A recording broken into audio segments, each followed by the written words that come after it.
Levez les mains vers le ciel et parlez à votre Père dans un instant. Les moments de communion spirituelle peuvent avoir des implications éternelles. La Bible dit qu'en un instant, en un clin d'œil, nous serons transformés. C'est pourquoi, chaque fois que nous nous présentons devant le Seigneur, nous devons être attentifs pour discerner les manifestations de l'Esprit. Voyez-vous, à un certain moment, l'ange du Seigneur descendit et agita les eaux. Et il dit, « Celui qui entre le premier à une certaine heure. » C'est à minuit que sonne la cloche de l'époux et que les 5 vierges sages sont emmenées. Les moments sont trop importants pour qu'un croyant ne les discerne pas.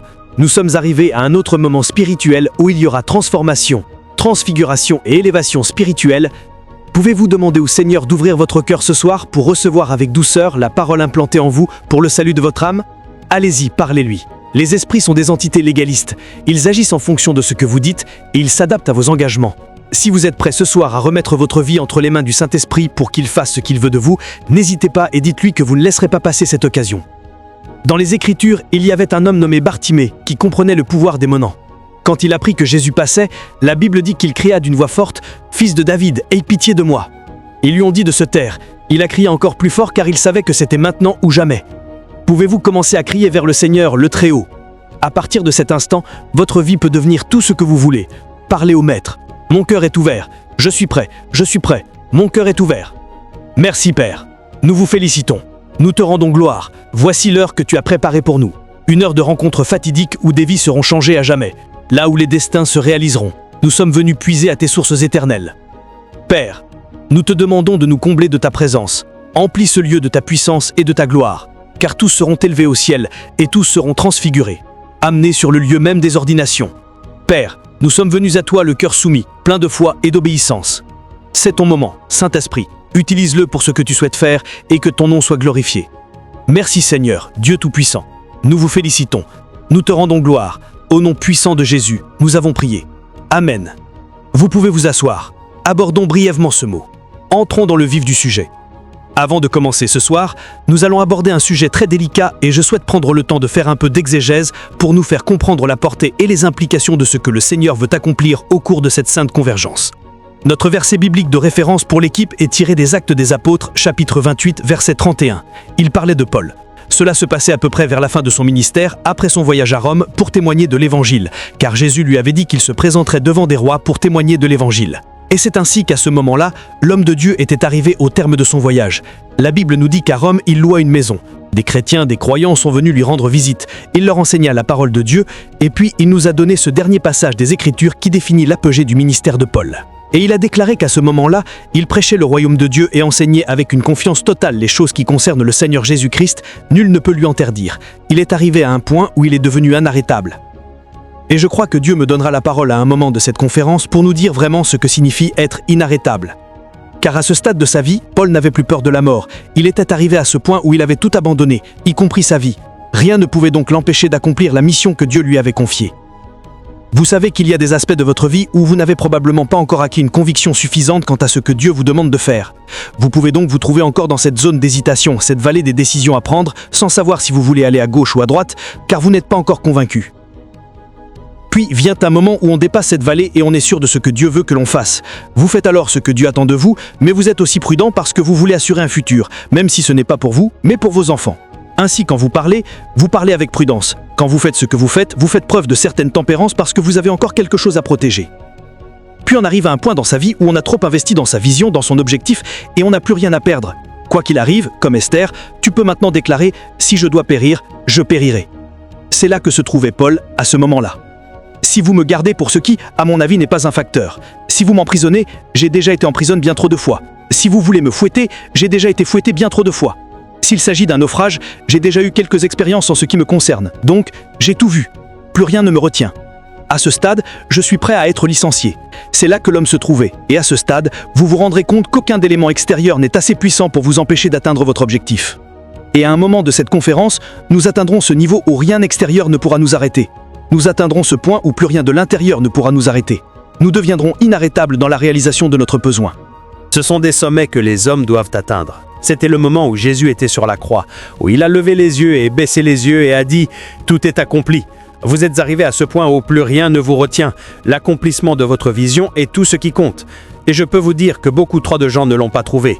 Ils vivent encore dans l'incertitude. Ils continuent de vivre une vie dénuée de sens.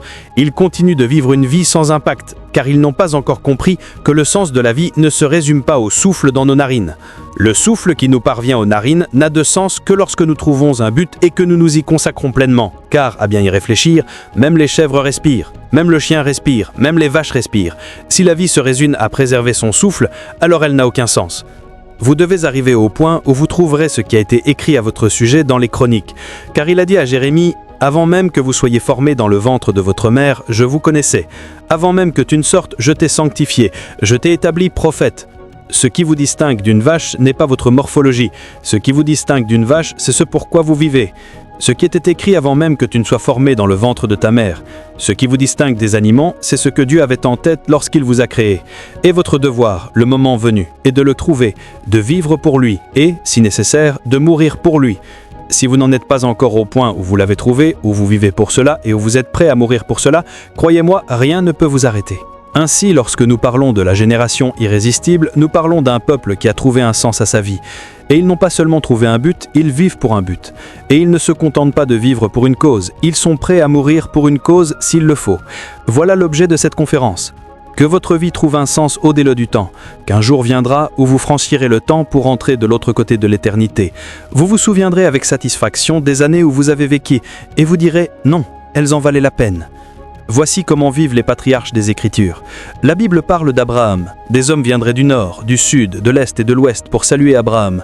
Comment a-t-il vécu sa vie pour devenir plus vieux que le temps, de sorte que même lorsque le temps s'achèvera, son héritage aura une place dans l'éternité? La Bible raconte au sujet de Moïse que même après sa mort, Satan est venu chercher son corps sans vie. Un homme était si important que sa mort a déclenché une querelle entre les anges et Dieu a dû dépêcher l'ange Michaël pour préserver le corps de Moïse. Qu'est-ce qui faisait que même mort, Satan n'ait pas combattu pour Israël? Il y avait plus de 5 millions d'hommes dans cette région sauvage. Pourquoi Satan ne les aurait-il pas attaqués? Pourquoi Satan abandonnerait-il 5 millions d'hommes pour rechercher le cadavre d'un seul? Quelle vie a vécu cet homme? Ainsi, un cadavre peut être plus relatif qu'un peuple. Et Dieu envoya un ange combattre pour défendre le corps sans vie. Quel genre d'homme était-il? Paul viendra bien des années plus tard, et lorsqu'il portera la Torah, il ne l'appellera pas la parole de Dieu. Il a dit que lorsqu'on lit Moïse, Moïse devient la parole de Dieu. La vie d'un homme devient amateur. Comment vivait-il ces vies-là? Il est dit que lorsque Moïse est lu, un homme devient un document qui se préservera pour de nombreuses générations. La Bible parle d'Élie. Quand vint l'heure de mourir, Dieu dit « Non, tu ne peux pas mourir. Ce que je veux faire, aucun autre homme ne peut le faire pour toi. Alors je te porterai corporellement au ciel, je te préserverai pour une autre génération, puis je te renverrai sur terre. » Et Jésus apparaît sur la montagne de la transfiguration, et le même Élie est là. Jésus dit qu'Élie reviendra. Un autre homme a bénéficié de 4 vies différentes. Sa vie était si importante que Dieu lui-même a dû l'immortaliser.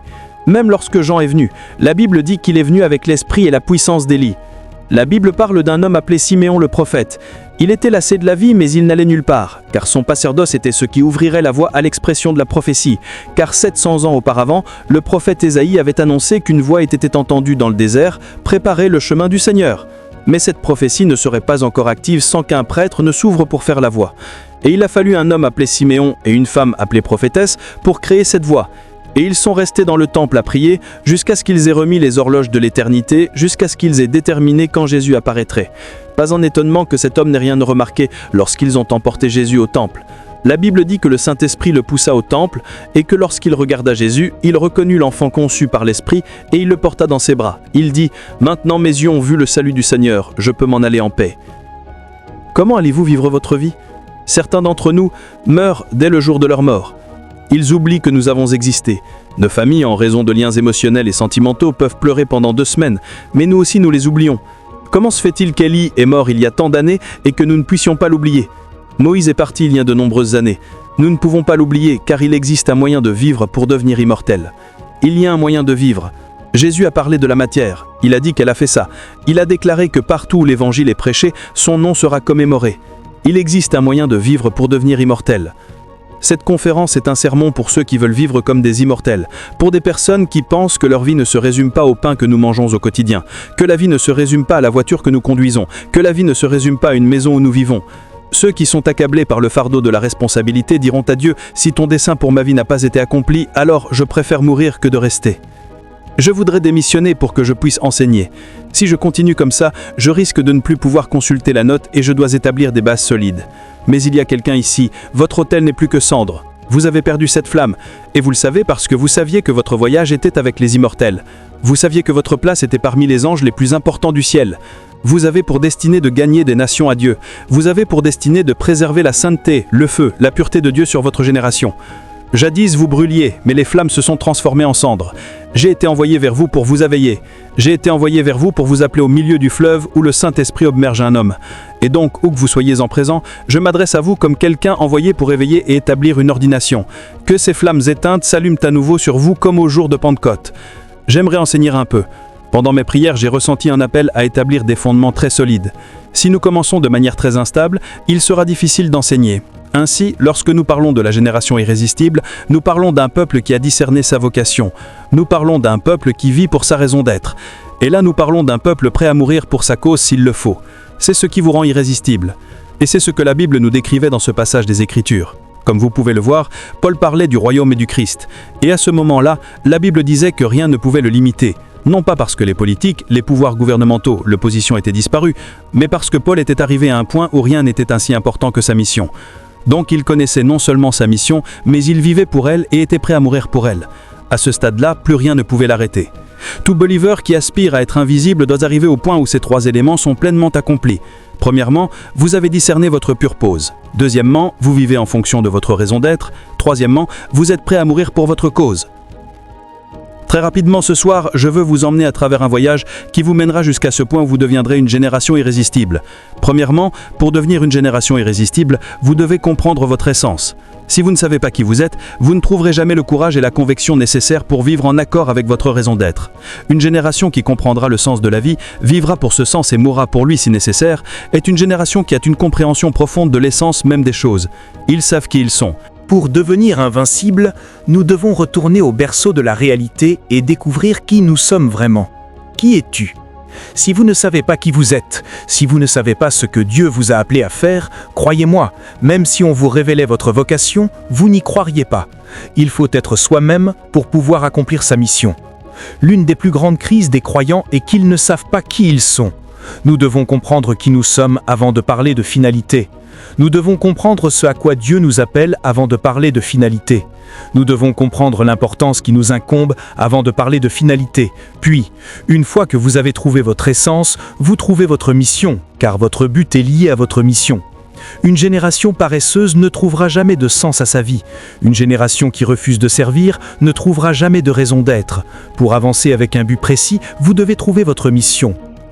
Dieu nous a donné 4 attributs essentiels fondamentaux. Si vous comprenez cela, une audace nouvelle entrera dans votre vie.